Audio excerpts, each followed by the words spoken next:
సుమన్ టీవీలో మీ personal and business promotions కోసం కింది నెంబర్కి కాంటాక్ట్ చేయండి. 3 రోజులుగా విజయవాడ ఇంకా జల దిగ్బంధంలోనే ఉంది. క్రమంగా నీటి మట్టం తగ్గుతోంది. పలు కాలనీల్లో పీకల్లోతు వరకు ఉన్న నీళ్లు మోకాళ్ల వరకు చేరా.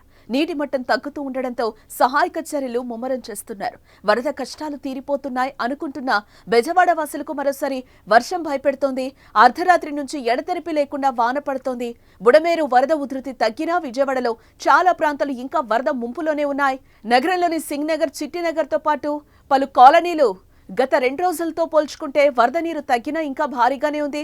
ఇప్పుడు మళ్లీ భారీ వర్షాలు కురిస్తే వరద పెరిగే ప్రమాదం ఉందని అధికార వర్గాలు అంచనా వేస్తున్నాయి.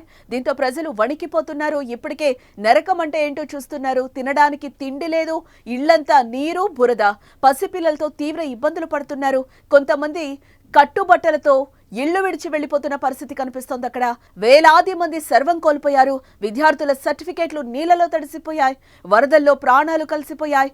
ఇంతటి దుర్భర పరిస్థితుల నుంచి కోలుకుంటున్న సమయంలో మళ్లీ వర్షంతో తీవ్ర ఆందోళనకు గురవుతున్నారు.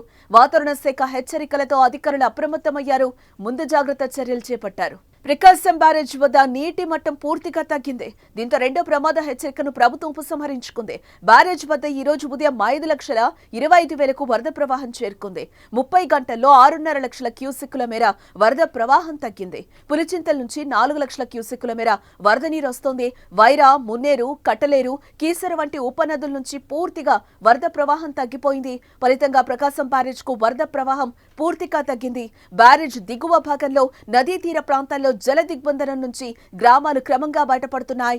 మళ్లీ వర్షం వస్తే కృష్ణానది మరోసారి ఉగ్రరూపం దాల్చే అవకాశం కనిపిస్తోంది. ఇటు మరోవైపు విజయవాడలో సహాయక చర్యలైతే కొనసాగుతున్నాయి. హెలికాప్టర్లు, డ్రోన్ల సాయంతో ఆహారం, మంచినీళ్లు ఇస్తున్నారు.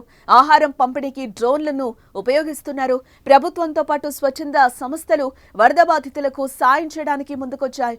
అయితే చాలా చోట్ల ప్రజల ఆకలితో అలమటిస్తున్నారు. పాలు, నీళ్ల కోసం ఎగబడుతున్నారు. ఇక సీఎం చంద్రబాబు కంటి మీద కునుకు లేకుండా వరద ప్రభావిత ప్రాంతాల్లో పర్యటించడం, రాత్రి పగలు అనే తేడా లేకుండా ముంపు ప్రాంతాలను పరిశీలించి సహాయక చర్యలను పర్యవేక్షిస్తున్నారు. ఈ పరిస్థితుల్లో వాహనదారులకు ముఖ్యమంత్రి చంద్రబాబు నాయుడు భరోసా ఇచ్చారు. బైక్లు, కార్లు, ఆటోలు ఇలా వాహనాలన్నింటినీ శుభ్రం చేసే బాధ్యత కూడా తామే తీసుకుంటామని అన్నారు. వాటికి రిపేర్లు కూడా చేయించే బాధ్యత తమదేనని పేర్కొన్నారు. ఆయా వాహనాల ఇన్సూరెన్స్ క్లైమ్స్ సైతం 15 రోజుల్లో సెటిల్ అయ్యేలా బ్యాంకర్లు, ఇన్సూరెన్స్ కంపెనీలతో మాట్లాడతామని చంద్రబాబు హామీనిచ్చారు. 1-2 రోజుల్లో బ్యాంకర్లు, ఇన్సూరెన్స్ కంపెనీలతో సమావేశమవుతామని, వాటికి సంబంధించిన డాక్యుమెంట్లను ఇప్పిస్తామని అంటున్నారు.